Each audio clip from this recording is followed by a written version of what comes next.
네, 안녕하세요. 그리스도 중심 성경 읽기를 시작하신 분당우리 교회 성도 여러분, 저는 창세기 1장부터 15장을 설명할 시건교회 이정규 목사입니다. 창세기는 첫 책이죠. 하나님의 창조와 인간의 타락, 그리고 그러한 인간을 사랑하시는 하나님의 은혜의 시작을 담고 있습니다. 원래 모든 책이 책의 첫 부분을 잘 읽어야 뒷부분에 나오는 결말과 반전을 즐길 수 있지 않습니까? 그런 것처럼 창세기를 잘 알아야 끝까지 우리가 계시록까지 읽을 때 계시록이 굉장히 감동스러울 수 있을 겁니다. 그리고 창세기부터 계시록에 나오는 모든 예수님의 사역을 잘 아실 수 있을 겁니다. 우선 이제 창세기 1장의 내용부터 한번 생각해 보죠. 창세기 1장은 하나님께서 태초에 천지를 창조하신 부분이 나옵니다. 우리 하나님은 이제 원래 조화가 없고 질서가 없는 이 모든 것을 조화롭고 질서 있게 세상을 만드셨죠. 그게 일곱째 날에 걸쳐서 하나님께서 천지를 창조하시고 쉬신 장면으로 나왔습니다. 원래 질서가 있는 장면이라는 것은 뭘 의미하냐면 하나님께서 모든 질서의 맨 위가 되시고 그리고 모든 사람들이 거기에 순복하는 되게 아름다운 그림을 말해주는 거죠. 근데 이제 하나님께서 그 모든 것들을 만드실 때 그 중에서 인간을 만드셨는데요. 인간을 가장 아름답게 지으셨습니다. 그래서 창세기 1장에는요. 그 모든 피조물들을 다스릴 인간을 하나님 자신의 형상대로 만드셨다고 했죠. 그래서 하나님이 보시기에도 너무 아름답고 보시기에 좋았더라. 이렇게 기록되어 있습니다. 근데 이제 그 중에서 인간은 어떤 존재였냐면은 하나님의 통치와 질서를 잡는 것을 그리고 그 모든 것들을 유지할 수 있는 대리 통치자 역할을 부여받습니다. 그게 2장에서 나오는 부분이에요. 그리고 하나님께서 최고의 질서를 잡으시고 그리고 인간 역시 그 질서에 순응한다. 그리고 순응해야 한다라는 것을 가르쳐주기 위해서 선악과를 두시고 이걸 먹지 말라고 하시죠. 그건 뭘 의미하냐면 오직 하나님만이 선이 무엇이고 악이 무엇인지 무엇이 옳고 무엇이 그른지 무엇이 가치롭고 무엇이 가치롭지 않은지 결정하시는 분이고 모든 인간과 모든 피조물은 그 결정을 따를 때만 행복하고 기쁠 수 있다는 의미였습니다. 그렇지만 3장으로 넘어갈 때 인간이 타락하는 장면이 나옵니다. 사탄이 인간에게 꼬드기는 내용은 이거였어요. 선악과를 따먹어라. 이 말의 핵심은 너도 하나님이 될 수 있다. 네가 모든 질서의 최고가 될 수 있다. 네가 무엇이 옳은지 그른지 결정할 수 있다고 말하는 것과 똑같았죠. 그리고 아담과 하와는 선악과를 따먹음으로써 내가 하나님의 기준을 따라야 된다고 아니 내가 기준을 만들겠어 라고 선언한 것과 똑같았죠. 그렇지만 3장 밑부분 그리고 4장 5장으로 넘어가면 그 죄를 지은 하나님께 도전한 죄를 지은 결과가 나오는데요. 그 결과는 너무너무 비참했습니다. 4장에 보면요. 죽음이 시작됩니다. 사실 죽음의 본질은 하나님과의 분리거든요. 인간이 에덴 동산에서 쫓겨나고 하나님과 분리되고요.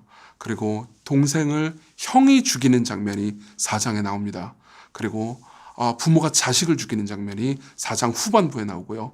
그리고 5장으로 넘어가면요. 계속해서 죽음이 반복됩니다. 여러분들 5장을 보시면요. 거기에 보면 이제 족보가 나와 있는 걸 알 수 있거든요. 그 족보에 나오는 많은 사람들은 아주 오래 삽니다. 막 900 몇십 년 이렇게 살죠. 그렇지만 그들이 오래 살기는 하지만 모두 죽었더라. 그렇게 끝납니다. 그래서 6장으로 넘어가면요. 하나님께서 사람의 창조를 한탄하시고 슬퍼하시는 장면이 나옵니다. 그래서 하나님께서 결심하십니다. 한 의인과 그 가족들 그리고 짐승들을 보존하시고 모두 심판해야겠다고요. 그래서 어떻게 됩니까? 하나님께서는 의인 노아와 그의 가족 그리고 짐승들을 택해서 방주를 통해서 구원하시고 모두를 홍수를 통해서 심판하시죠. 그럼 우리는 이렇게 생각할 수 있습니다. 의인들만 남았으니까 이제 그 다음부터 세상이 더 나아지지 않았을까? 근데 그렇지 않습니다. 이후 6장부터 10장의 이야기는 노아 의인, 그렇죠? 의인 노아와 그 자손들마저도 타락하고 죄로 인해서 오염돼서 고통스러운 세상을 만드는 과정이 나옵니다.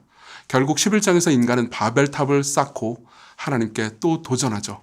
그들 역시 내가 하나님의 기준을 따라야 한다고 나도 내 기준을 만들어서 하나님과 동등하겠어 라고 선언한 셈이죠. 그게 바벨탑 사건의 이야기입니다. 1장부터 11장의 내용은 간단하게 요약하자면요. 인간이 타락한 그래서 망쳐버린 이 세상을 인간 스스로는 회복할 수 없고 인간 스스로는 자기 자신을 구원할 수 없다는 것을 말해주는 거죠. 그럼 이제 우리는 물어볼 수 있습니다. 그럼 인간에게 소망이 없는 걸까요? 인간에게는 어떤 소망이 있는 걸까요? 사실 하나님께서는 소망을 둘 수 있는 말씀을 이미 하신 적이 있습니다. 3장에 보면은 아담이 타락했을 때 하나님께서는 아담을 유혹한 뱀을 향해서 이렇게 말씀하신 적이 있어요. 여자의 후손이 나타날 것이다. 여자의 후손이 네 머리를 밟을 것이다 라고 말씀하신 적이 있습니다. 이것은 복음이라고 치기에는 아주 희미하긴 하지만 장차 이 인간의 후손으로 나올, 여자의 후손으로 나올 누군가가 이 모든 무질서와 혼돈 그리고 죽음으로부터 인간을 구원해 줄 것이라는 희미하지만 분명한 약속이었죠. 그리고 하나님께서는 일하시기 시작합니다. 11장에 인간의 타락의 극을 보여주신 다음에 하나님께서는 한 사람 아브라함을 부르시죠. 아브라함에게 하나님께서는 사망을 약속하시는 것이 아니고 복을 약속하십니다. 아브라함은 그 이후로 순종을 하기도 하고 죄를 짓기도 하지만 그리고 넘어지기도 하지만 하나님께서는 아브라함을 버리지 않고 계속해서 인도하시죠. 왜냐하면 아브라함이 잘했기 때문이 아니고 하나님께서 아브라함이 순종할 수 있도록 이끄셨기 때문입니다. 그리고 15장에는요. 대단히 아름다운 장면이 하나 등장합니다. 하나님께서는 아브라함한테 명령을 하세요. 짐승을 잡아라. 짐승을 잡아서 반으로 찢어서 쪼개서 그리고 놓으라고 놓고 말씀하시고요. 그 사이를 하나님이 홀로 지나가십니다. 아브라함은 지나가지 않고 쳐다만 보고 있죠. 이것은 뭘 말하냐면 고대 근동의 계약식입니다. 원래 계약식에서는 계약의 양 대상자들이 계약을 맺고 짐승을 잡아서 쪼갠 다음에 그 쪼갠 사이를 둘이 같이 지나가거든요. 무슨 의미냐면 둘 중에 하나라도 약속을 지키지 않으면 쪼개서 죽여버리겠다는 의미였죠. 근데 그 사이를 아브라함은 지나가지 않고 하나님만 지나가십니다. 무슨 의미일까요? 하나님께서 이렇게 말씀하시는 거죠. 네가 만일 약속을 지키지 않는다면 내가 쪼개지겠다. 그리고 내가 만일 약속을 지키지 않아도 내가 쪼개지겠다. 이렇게 말씀하시는 거였습니다. 사실 우리가 약속을 잘 지키면 복을 주겠다고 말하는 신들은 많지만 우리가 약속을 어긴다 하더라도 우리에게 복을 주겠다고 약속하는 신은 없죠. 당연히 이 이외에도 아브라함을 비롯한 인간들은 때로 순종하기도 하지만 불순종하기도 합니다.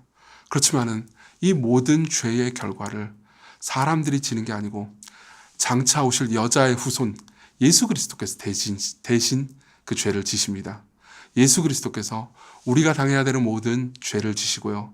우리가 받아야 되는 쪼개지심, 즉 십자가에서 살이 찢기는 고통을 맞이하게 되시는 거죠. 그리고 그분의 대속의 공로로 인해서 우리가 아브라함과 더불어서 예수 그리스도를 믿는 모든 아브라함의 자손들은 복을 받게 될 수 있게 됐습니다. 처음부터 이렇게 되게 은혜로운 이야기가 나오지 않습니까?